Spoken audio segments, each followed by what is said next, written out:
¿qué tal amigos? Sean bienvenidos a este nuevo episodio de nuestro podcast Cambiemos la conversación. Mi nombre es Ayan Alonso y el día de hoy nos acompaña Yesenia Robles, alias Coco para los amigos. Y bueno, hoy vamos a hablar sobre urbanismo. Pero antes les voy a presentar un poco a Yesenia. Bueno, ella es estudiante de sexto semestre de la carrera en Administración y Promoción de la Obra Urbana en la Universidad Autónoma de México. Tiene conocimientos generales de arquitectura y es integrante de la Sociedad de Debate Abejas de Lumbre UAMEX. Lo pueden encontrar en Facebook como Debate UAMEX y en Instagram como abejas-UAMEX con minúsculas. Ella ha participado en varios torneos, entre estos destaca el Torneo Relámpago Abierto Mexiquense de Debate 2019, TID 2019, Abierto de Debate Mexicano de Mujeres 2020. También participó en el Congreso Internacional en línea Ciudades Comunes en este año 2020. Actualmente se encuentra desarrollando un proyecto en conjunto con dos amigas para concientizar a las personas sobre las formas de vivir de las ciudades. Esperen pronto este proyecto y estén al pendiente de nuestras redes, que cuando tengan el proyecto se los haremos conocer para que se den una vuelta. A Coco la pueden encontrar de forma, bueno, en su Instagram, como Cocosaurio Rex-bajo. Y bueno, muchas gracias por aceptar la invitación. Me siento muy emocionada de platicar un ratito hoy sobre urbanismo. Para eso, me gustaría que nos des una pequeña introducción y nos digas qué es el urbanismo, de dónde surge su importancia. Ok, mira, pues para entender el concepto de una forma, vaya, digerible para todas y todos, vamos a comprender al urbanismo como aquella disciplina que nos permite entender, comprender, planificar, modificar y resolver las problemáticas de la ciudad, ¿no? Bueno, el urbanismo, dentro del concepto, ha tenido distintos cambios con el paso del tiempo. Inicialmente teníamos un urbanismo natural. Este urbanismo natural se daba porque las sociedades, los asentamientos humanos buscaban colocarse o ubicarse cerca de estos recursos naturales, por ejemplo, cuerpos de agua, como lo que son los ríos y como lo que son algunos lagos. Posteriormente, empezaron a hacer respuesta a nuevas necesidades, por ejemplo, en la revolución industrial, que fue el urbanismo funcional y le hacía respuesta a esta problemática o a esta necesidad de producción. Y con el paso del tiempo ahora nos encontramos con otro tipo de urbanismo, ¿no? Este urbanismo se conoce como el urbanismo moderno. Este urbanismo moderno hace respuesta o busca encontrar soluciones en las problemáticas de las grandes ciudades. Ahora ya no busca tanto la producción, sino encontrar una convivencia entre todas las personas que conviven en esta ciudad, de todo tipo de clases sociales. Y así posteriormente el urbanismo va teniendo diferentes vertientes acorde a la época y la necesidad que las ciudades presentan en sí. ¿Por qué el urbanismo es importante? Me preguntabas esta parte. Creo que el urbanismo es importante porque, bueno, si no tratamos de comprender a las ciudades desde la forma en la cual se realizan y cómo pasa el tiempo y la historia a través de ellas y se ve reflejada en la forma de convivir entre los grupos sociales que la habitan y también con la naturaleza y su entorno, pues entonces no podríamos darle respuestas vaya, que sean satisfactorias a las problemáticas de esta ciudad. Entonces, realmente el urbanismo en sí es bastante importante porque pues es el estudio completo y de lleno de las ciudades y las dinámicas sociales en las ciudades. Ok, eso me parece muy, muy importante y muy interesante. Es como que nos hablas de esta parte de nuestra historia en donde pasamos de ser nómadas a ser personas sedentarias, ¿no? Y bueno, ya de ahí nos dices que pasamos del urbanismo natural como tal a un urbanismo pues como el que conocemos, en donde las ciudades empiezan a crecer poco a poco y existe o empieza esta necesidad de planificarlas. Eso me hace preguntarme cuál es entonces desde una perspectiva urbanística no sé, la naturaleza de las ciudades o su esencia. Ok, es una pregunta bastante interesante porque, mira, para que una ciudad se componga en sí, necesita de diferentes elementos, ¿no? Necesita que haya personas, que haya asentamientos dentro de ella, que haya ciertas actividades que se realizan y que también haya elementos visuales arquitectónicos y naturales que permitan que haya como esta relación. Personalmente, creo que la esencia de las ciudades son las personas, son las dinámicas que se dan dentro de ellas. ¿Por qué? Porque hablamos de este paso del tiempo que las mismas ciudades viven y las modificaciones que se ven reflejadas en los elementos arquitectónicos. Pero ¿por qué son las personas? Bueno, las personas somos quienes vivimos en las ciudades, somos quienes caminamos las ciudades. Y si como personas no tenemos relaciones o interacciones, entonces las ciudades van perdiendo su esencia. ¿Por qué? Porque no nos sentimos identificados o identificadas con nuestro entorno, con las calles que caminamos. Entonces, no hay esa identidad, no hay esa apropiación de los espacios y no hay una buena relación. Por lo tanto, la tendencia de que tengamos espacios inseguros es muy alta. La esencia de las ciudades o la idea de las ciudades en sí es que sean espacios en los cuales las personas de todo tipo se puedan desarrollar dentro de ella. Entonces, si las personas no se pueden desarrollar dentro de este espacio que está diseñado y que ha crecido de manera irregular o de manera planificada, eh, entonces las ciudades en sí no tienen un espíritu, ¿sabes? Solamente son elementos que están ahí. Por eso creo que las ciudades en sí, su espíritu o su esencia son las personas y más que nada las personas nativas, las personas que han vivido estos procesos históricos. ¿Por qué? Porque son las personas que tienen el conocimiento y tienen la cultura de estos espacios, ¿no? De estas ciudades, de estos territorios. ¿Qué pasa, por ejemplo, cuando llegan entonces personas extranjeras? No sé, yo he notado, por ejemplo, mucho, bueno, yo soy de Irapuato, que hubo una época en que empezaron a llegar muchas personas japonesas y pues empezaron a asentar aquí pues, mi ciudad. ¿Qué pasa cuando, pues no sé, desde el urbanismo, de esta identidad de la que nos hablas, cuando llegan nuevos grupos y incluso podríamos hablar de que tienen un mayor poder adquisitivo que aquellos que residen o son originarios de estas ciudades? Ok, mira, de primera instancia lo que sucede es que empieza a haber diferentes tipos de interacciones en cuestión de la cultura. Empieza a haber este intercambio, ¿no?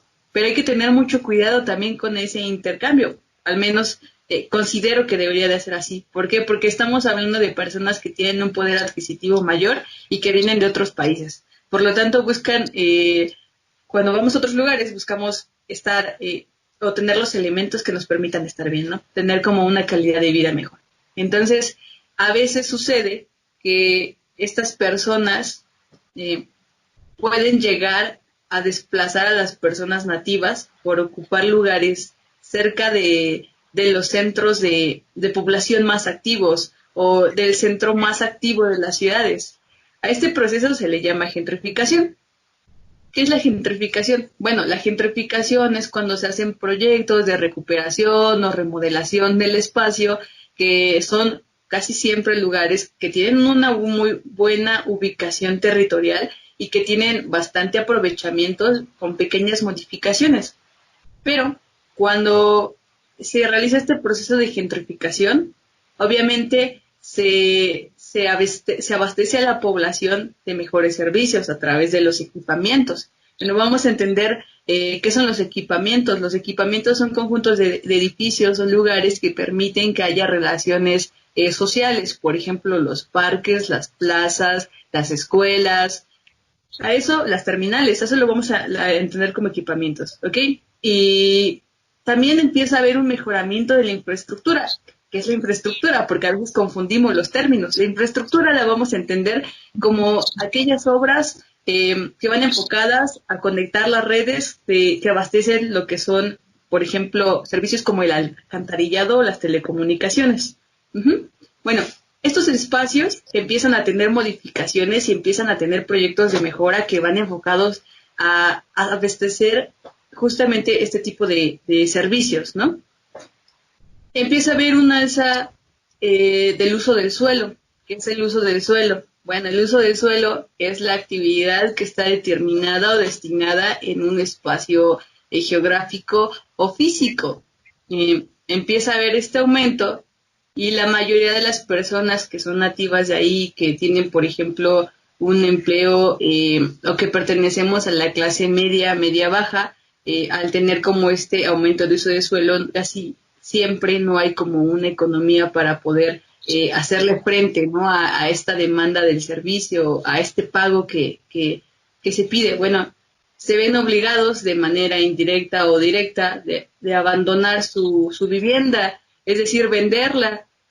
Casi siempre son compradas por inmobiliarias y se desplazan hacia la periferia de las ciudades. ¿Para qué? Para que estos espacios sean aprovechados y sean explotados a su máximo potencial, o así es como pues lo propone parte de lo que es el urbanismo neoliberal, ¿no? Del cual vamos a hablar más adelante, que es aprovechar el espacio público, los espacios para generar capital. Y bueno, sucede esto. Entonces estas personas se ven desplazadas y las personas que tienen poder adquisitivo empiezan a tomar estos territorios, empiezan a intervenirlos, de tal manera que dentro de un paso de tiempo no tan largo, las personas que eran nativas de ahí y que tenían estos procesos históricos y que tenían esta cultura, ya no habitan el centro de esas ciudades, son desplazadas. Y estas personas nuevas que empiezan a llegar empiezan a traer otro nuevo tipo de cultura y empieza a haber como una mezcolanza. Pero ¿qué sucede? O sea, empieza a haber un aumento de la brecha de desigualdad, ¿no? Eso es lo que realmente sucede y no hay probablemente una apropiación del espacio público. Sí hay elementos visuales y arquitectónicos que permiten que se vea muy bonito y que puedas caminar, pero no hay esa identidad de apropiación de las personas que son nativas de la ciudad. Y desde mi perspectiva creo que eso es bastante peligroso. ¿Por qué es peligroso? Porque está segregando la identidad y está segregando a las personas que, que pueden hacer que esas culturas permanezcan dentro de las ciudades. Y bueno, me parece muy interesante esta parte en donde parece que aquellas personas que tienen un mayor poder adquisitivo, porque bueno, vaya, en este ejemplo vienen de un país diferente, una situación económica en su país completamente diferente de la ciudad a la que van a llegar, porque muchas veces lo hacen con la intención de adquirir mano de obra barata, digámoslo. Entonces, ¿qué pasa con este urbanismo que tú nos planteas como el urbanismo que busca generar capital y que crezca la economía dentro de una zona? ¿Qué pasa aquí? ¿Hay una pelea entonces entre el urbanismo de este tipo y las desigualdades sociales que puede llegar a generar sobre las personas que de por sí ya podrían ser vulnerables de acuerdo a la situación en que les tocó vivir?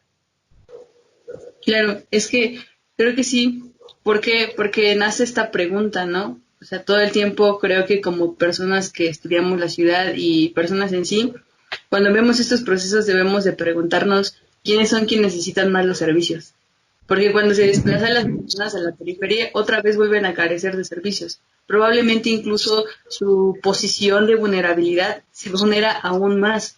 Y en realidad lo que se debía de buscar con la intervención en las ciudades y en los proyectos de recuperación de los espacios es beneficiar a esta población que es vulnerable. Y lo que sucede con este urbanismo neoliberal, que es buscar y propone, por ejemplo, utilizar a los espacios públicos como fuentes de generadoras de capital, habría que ver hacia quiénes está dirigido, ¿sabes? Sobre a quién beneficia más y a quién perjudica más. Hacernos como constantemente esas preguntas.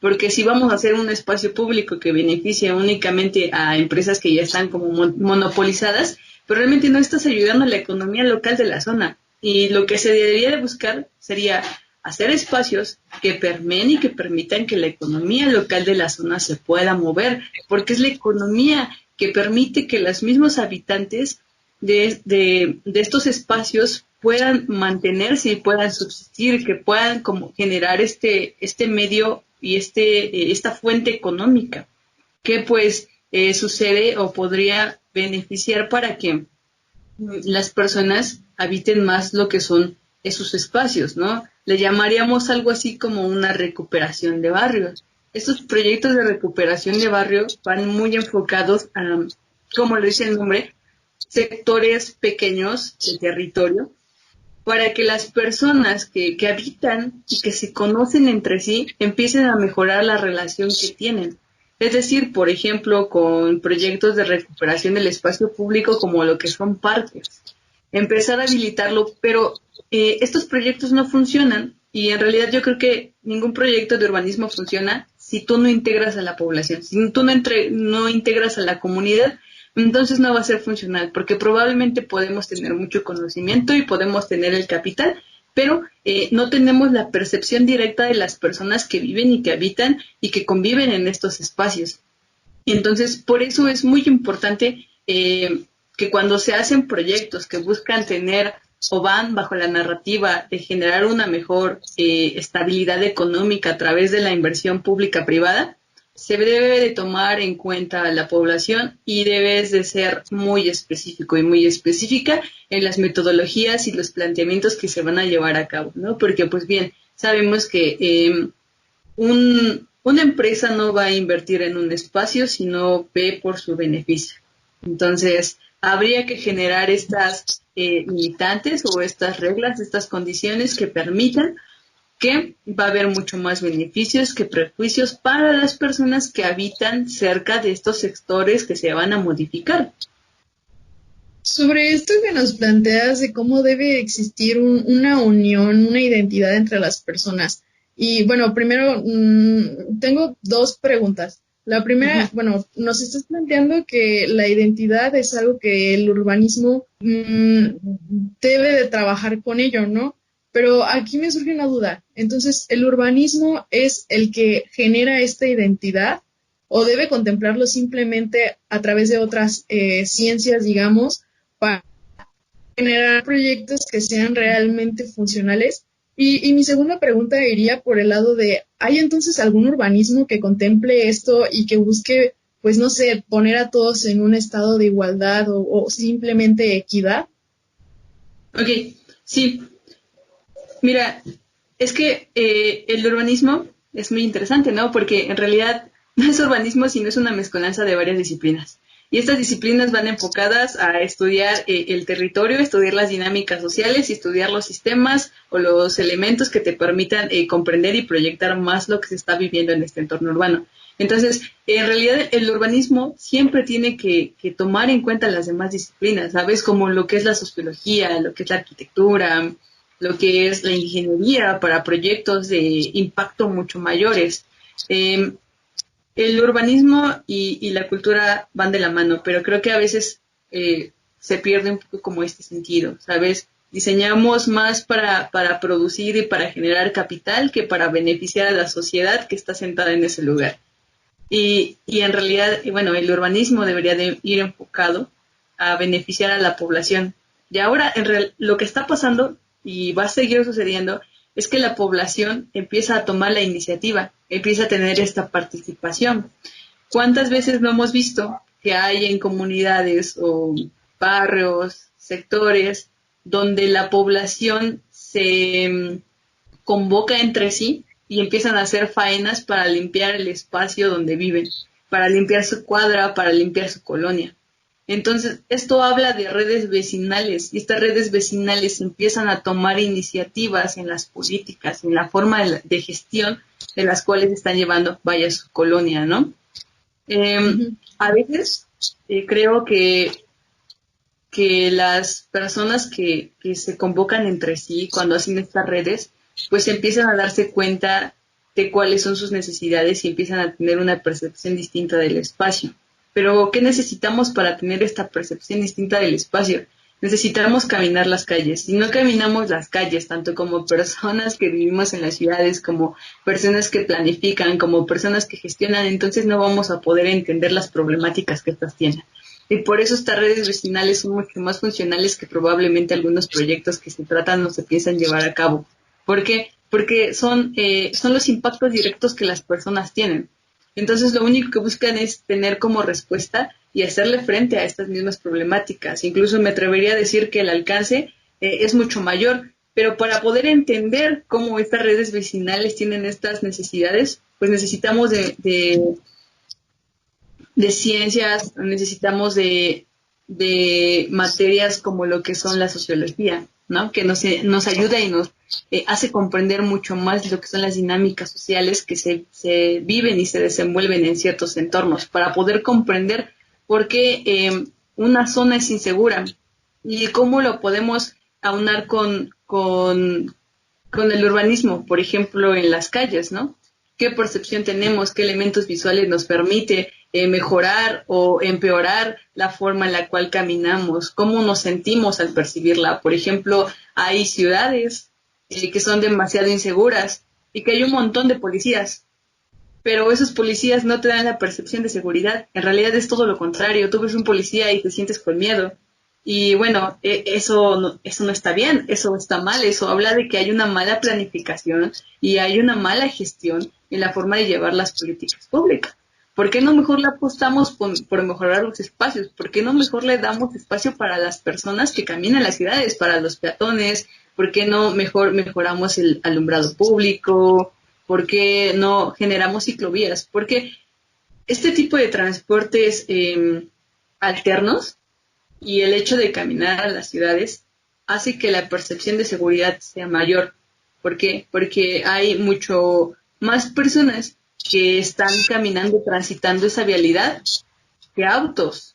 O, por ejemplo, si te sucede algo, tú puedes ir con la señal de los elotes que está en la esquina, ¿no? O sea, porque, por ejemplo, las personas que venden también en ciertas zonas de la calle también son elementos que permiten y que hacen que las ciudades sean caminables.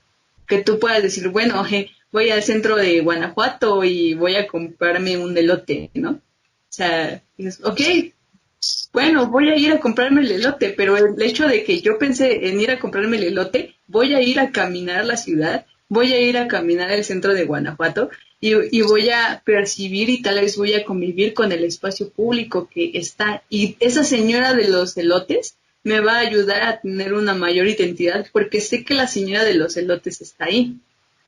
Y sé que si algo me llegara a pasar, la señora de los elotes vio, ¿sabes? O sea... Uh-huh.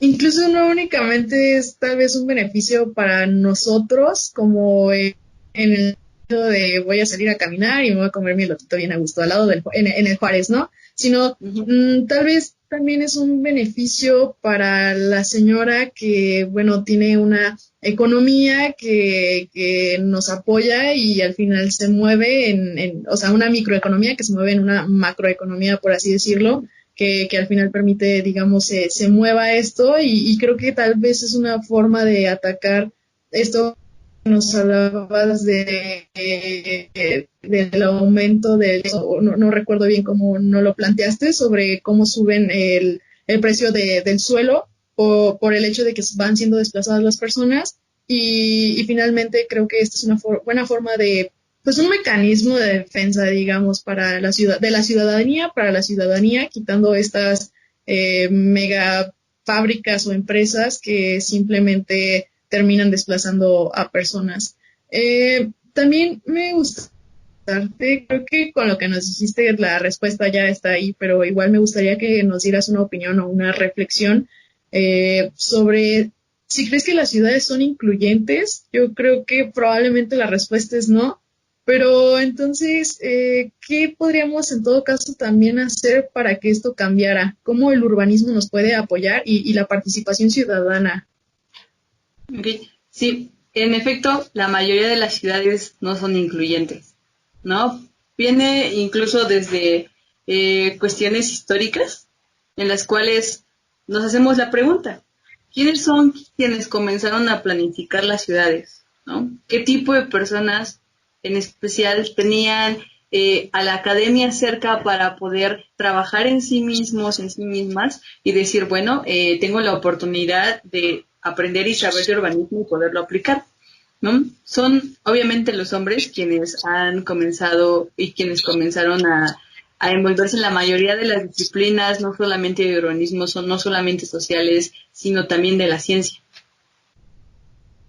En parte puede ser que estas ciudades no sean inclusivas porque son diseñadas a realizar cierto tipo de actividades, como lo que son, bueno, voy a mi trabajo y de mi trabajo me desplazo a mi lugar de vivienda, ¿no? Pero ¿qué sucede con los demás grupos vulnerables, sabes? Con las personas que tienen discapacidades, con las niñas, los niños y con las mujeres. O sea, lamentablemente en un contexto latinoamericano tenemos la situación de los feminicidios y de esta violencia de género. Entonces creo que para que una ciudad o para que las ciudades comiencen a ser inclusivas o se acerquen al concepto, debemos de ponernos esta gafa con perspectiva de género, ¿no? ¿Por qué? Porque es importante. Bueno, si en una ciudad que tiene una cantidad menor o nula de feminicidios, pues eso te habla de que es una ciudad funcional, ¿sabes? De que cualquier niño tal vez puede salir a la calle a jugar sin ningún problema porque no le va a suceder nada. Porque tú estás empezando a resolver esta problemática que es de violencia y que es de inseguridad. Entonces necesitas poner los elementos o necesitas los elementos que te permitan permear este tipo de soluciones y de convivencia. Y como te decía, o sea, por ejemplo, para que tú desarrolles un proyecto de urbanismo o de intervención urbana, sí o sí necesitas a la población. Necesitas saber cómo perciben las ciudades, cómo perciben los entornos y cómo perciben el espacio público en el cual caminan. Eh, eso lo hace inclusivo, ¿no? Incluso en la forma de generar las estrategias. ¿A través de qué? Bueno, vamos a hacer laboratorios de participación ciudadana. Vamos a invitar a las niñas, a los niños, a que nos digan también cuál es su percepción, porque es, creo que parte de la población que ha sido ignorada y también vive en la ciudad y es importante saber cómo la perciben, ¿sabes? Porque probablemente caminan por la banqueta, pero ¿qué crees? No hay banqueta. La banqueta mide 1 metro nada más y permite que una sola persona pase, ¿no? Y enfrente hay un poste que invade la mitad de la banqueta y hay 3 carriles para el automóvil. Entonces, pues obviamente, para empezar como personas adultas no vamos a querer pasar por ahí, mucho menos las niñas y los niños, y va a ser una zona insegura, porque únicamente va a estar destinada para el automóvil. Auméntale que no tiene alumbrado público, pero está cerca a un mercado. Entonces, sí o sí, la población se ve obligada a transitar esa vialidad, queriendo o no. Lo que necesitamos hacer es mejorar las condiciones para reducir lo que son los riesgos, ¿sabes? Darle más espacio, como te comentaba, a quienes son peatones, a personas que tienen condiciones de, por ejemplo, que son, por ejemplo, invidentes, ¿no? O que tienen este tipo de condiciones, pues también necesitamos generar espacios públicos para ellas y para ellos. ¿Por qué te decía que si resolvemos el problema de los feminicidios podemos tener ciudades más funcionales? Porque obviamente la mayoría de las personas al ver y percibir un entorno de seguridad va a querer caminarlo. Entonces, las mujeres históricamente hemos sido cuidadoras, ¿no? O casi siempre asumimos este papel de ser cuidadoras. Entonces, no solamente nos vemos como por nosotras mismas, sino que también vemos por el entorno. Cuando nosotros diseñamos o planeamos algo, tenemos que verlo con estos anteojos, ¿no? Con esta perspectiva, porque si no lo hacemos, entonces empezamos a ignorar las problemáticas de los grupos minoritarios. Y en realidad, los grupos minoritarios son quienes tienen mucho más problemáticas y son a quienes deberíamos de resolverlos como en mayor parte y no ignorarlos solamente porque representan una mínima cantidad de la población. Entonces, por ejemplo, hay proyectos, a veces aquí en Toluca, que me parece, creo que son motivados por la universidad de iniciativa privada, Working Day, y es un día en el cual los alumnos y otras como asociaciones o laboratorios empiezan a intervenir el espacio público, es decir, una vialidad, y empiezan a generar lo que son juegos o pequeños espacios de descanso. Las personas son invitadas y empiezan a vivirlo y empiezan a tener una percepción mejor y distinta del espacio en el cual transitan. Casi siempre estos espacios son vialidades donde hay 3 carriles para el automóvil, está cerca de un equipamiento escolar y hay mucha problemática como en cuestión a inseguridad o no son como bien transitados. Entonces, estos proyectos son temporales, pero si se empiezan a diseñar proyectos permanentes que hagan respuesta a este tipo de problemáticas, porque también obviamente las personas necesitamos y buscamos estos lugares de ocio, pues genera que haya una mejor interacción. Y obviamente con esta perspectiva como de género que empodera mucho más a la mujer y a las personas que son vulnerables, pues obviamente nos permite tener mejores relaciones sociales.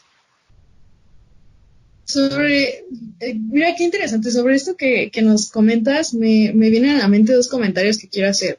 El Claro. primero, bueno, es yo como estudiante de Derecho, algo que nos enseñan desde los primeros semestres es cómo el derecho penal no es la solución a los problemas que tenemos, sino que como tal nos dicen, bueno, es que es la última ratio, la última red de abrir. Entonces, antes tienes que intentar dar solución a todas las problemáticas sociales que tú detectes en tu entorno a través de los demás derechos, digamos, ¿no? Y me parece muy interesante esto que nos planteas de cómo puede incluso el urbanismo ayudar a disminuir los feminicidios, a hacer las ciudades más incluyentes, menos, pues, como tal, excluyentes con las mujeres, por ejemplo, con los niños que nos mencionas son los últimos a los que se les pide la opinión muchas veces.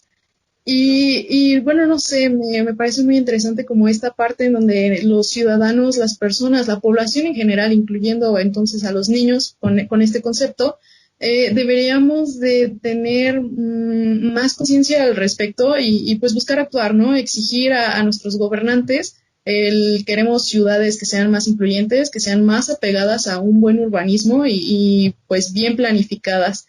Y ahora el segundo punto que me llama la atención, me hiciste recordar un momento en que, bueno, en una Guanajuato di hospedaje a una chava que, pues muy linda ella, íbamos caminando, bajando para tomar el camión o taxi, no recuerdo a dónde íbamos a hacer la competencia, y de repente se paró y me dijo, deja, tomo una foto de esto, se lo voy a mandar a un amigo mío. Y a mí se me hizo muy raro porque yo vi que le estaba tomando foto. Y me dice, es que la calle, bueno, esta parte no hay una calle como tal, sino simplemente hay el camino para los carros. Y eso fue algo que yo jamás llevaba ya un año y medio viviendo en esta ciudad.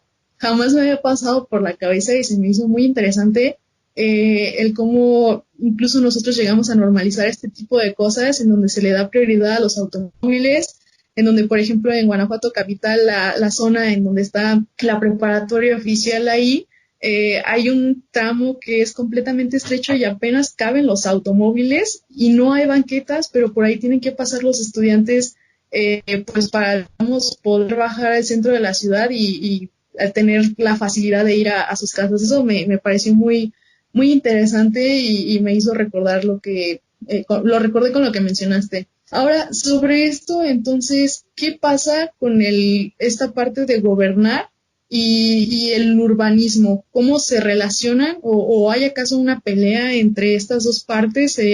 Porque, bueno, ya sabemos de facto que la mayoría de las ciudades no son incluyentes. ¿Qué pasa entonces en la dinámica de estas dos partes?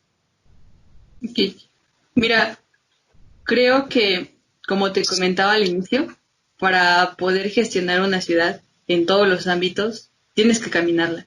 Si tú no caminas tu ciudad, no vas a comprender la problemática. Las estadísticas, los estudios que hacemos nos ayudan a comprender desde una perspectiva teórica cómo estas ciudades pueden ser funcionales y o no, pero necesitamos también la práctica, es decir, caminar, movernos. Y creo que a veces lo que hace falta es voluntad política. Evidentemente el urbanismo, las políticas públicas y quienes gobiernan no estamos peleados, no deberíamos de pelearnos porque al final el conocimiento se comparte y el conocimiento es para que podamos hacer proyectos y podamos hacer actividades que permitan que las personas tengan una mejor calidad de vida. Entonces, probablemente a veces lo que sucede es no, tal vez la no posesión de este conocimiento en sí de cómo las ciudades se diseñan, se planifican, porque también hay que tomar en cuenta, el urbanismo es algo que cambia constantemente y es algo que también no es tan nuevo, al menos en Latinoamérica son términos o es una carrera o son estudios que apenas están comenzando a tener un poco su despunte, ¿sabes? Hace creo que 10 años pues éramos demasiado jóvenes, pero yo te puedo apostar que si nuestros padres, madres hablaban de urbanismo, era como, pues sí, ¿no? Es una carrera, es teórica y no sé para qué sirve.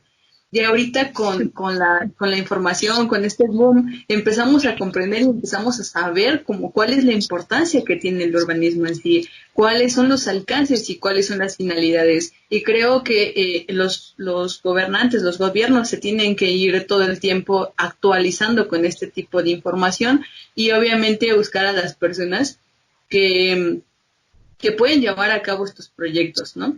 No solamente urbanistas, también personas que se dedican a la arquitectura y que les interesa el urbanismo y que les interesa la planificación y que generan proyectos a través de la sociedad civil y que hay un montón de fundaciones.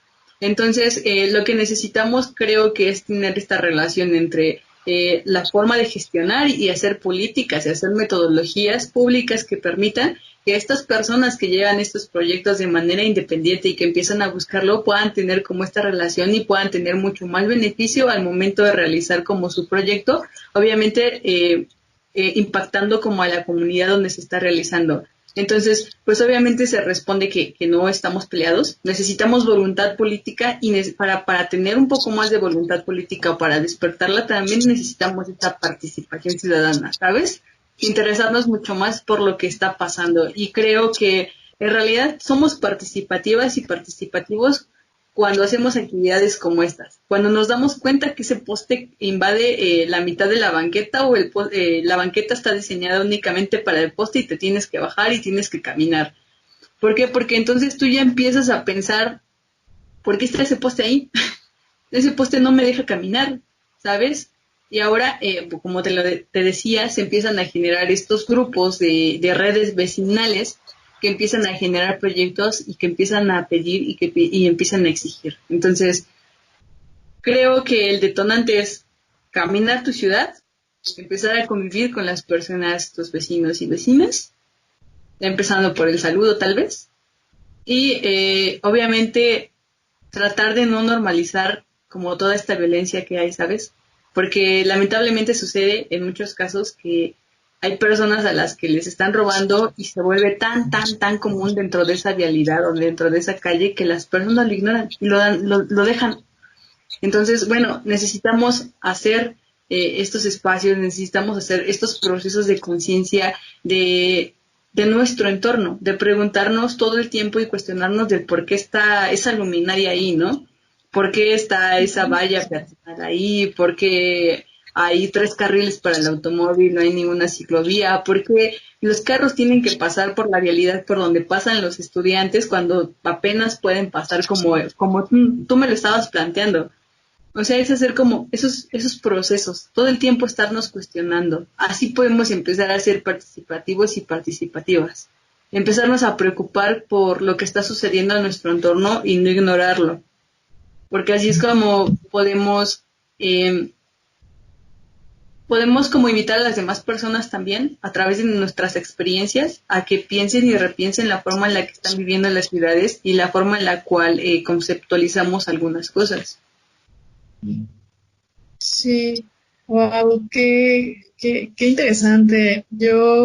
Yo creo que como conclusión me quedaría con todo esto que nos platicas sobre cómo la identidad puede incluso generar espacios más seguros, bajar los índices de delincuencia, el cómo este proceso de globalización llega incluso a excluir, y lo hemos notado con esta situación actual, con el COVID, cómo las desigualdades sociales son más notorias y esta parte del urbanismo y cómo el aumento del precio del suelo llega a perjudicar a finalmente, en lugar de incluir, terminamos excluyendo aún más y vulnerando sus derechos de formas pues completamente desproporcionadas. Entonces me quedo con esta parte también de cómo debemos trabajar en conjunto como ciudadanía, como población, y exigir a nuestros gobernantes que las ciudades sean realmente incluyentes y generen espacios en donde podamos disfrutar y que no únicamente sea el proceso o el hecho incrementar la economía o el PIB de nuestro país como tal. De cómo podemos, desde el urbanismo y muchísimas otras, eliminar o erradicar poco a poco la violencia de género, la violencia a grupos vulnerables, y pues dejarlo como reflexión, el que la solución nunca va a estar por el lado penal, por el hecho de hacer de ciertas acciones, conductas pues delictivas, sí, sino más bien el trabajar en conjunto y mejorar nuestros espacios, hacer espacios seguros y funcionales para, pues vaya, para todos. No sé si tú quieras agregar algo más, Coco, si quieres darnos una conclusión o algún comentario extra que nos quieras platicar. Más bien es una invitación. Creo que la invitación es caminen las calles, eh, pregúntense por qué esos elementos están ahí y, y piensen y analicen la perspectiva con la cual caminan, ¿sabes? Hacer este proceso de conciencia, porque, bueno, creo que tú y yo, a ciertas horas de la noche, caminando por la ciudad o por X vialidad, ya nos empezamos a sentir inseguras. Entonces, es también desarrollar esta empatía, esta simpatía por las personas que están a nuestro alrededor y no ignorar estas condiciones que nos generan aún más, sino utilizarlas para unificar y para generar proyectos y para generar lazos sociales, lazos vecinales entre amigos, amigas que nos permitan tratar de reducir un poco lo que son estas condiciones de vulnerabilidad. ¿Sabes? Mi invitación únicamente es sean personas críticas, pregunten por qué las cosas y lo voy a decir una vez más, el conocimiento se comparte.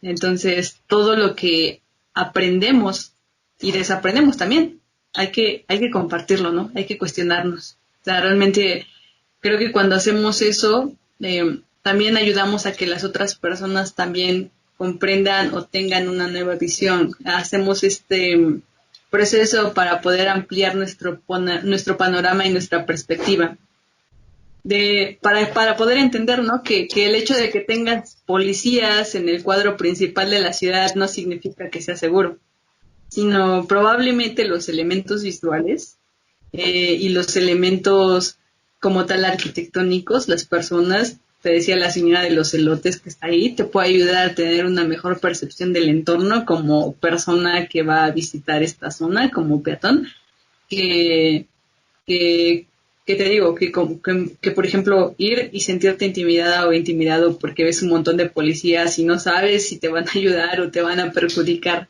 ¿sabes? O sea, no es necesario. Yo creo que habría que invertirle y apostarle más a estos proyectos de intervención, a estos proyectos de recuperación de los espacios, porque están pensados y porque prácticamente, y lo voy a decir, es del barrio para el barrio, ¿no?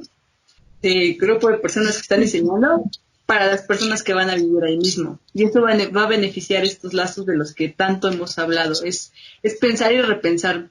Y es preguntarnos quién necesitan más los servicios y cómo puedo ayudar.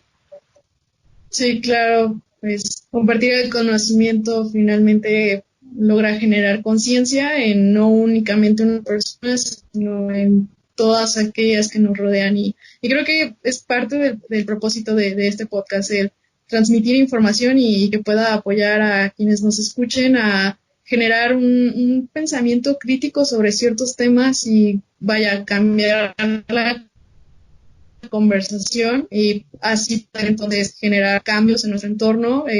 Bueno, Coco, pues yo quiero agradecerte mucho que hayas aceptado esta invitación, que nos hayas acompañado. La verdad es que disfruté mucho estos días el estar platicando al respecto y aprendí de verdad demasiadas cosas que no necesariamente todas fueron dichas, pero me quedo con ellas y ten la seguridad de que en lo que pueda voy a compartirlas como tal, ese conocimiento con aquellas personas que me rodean.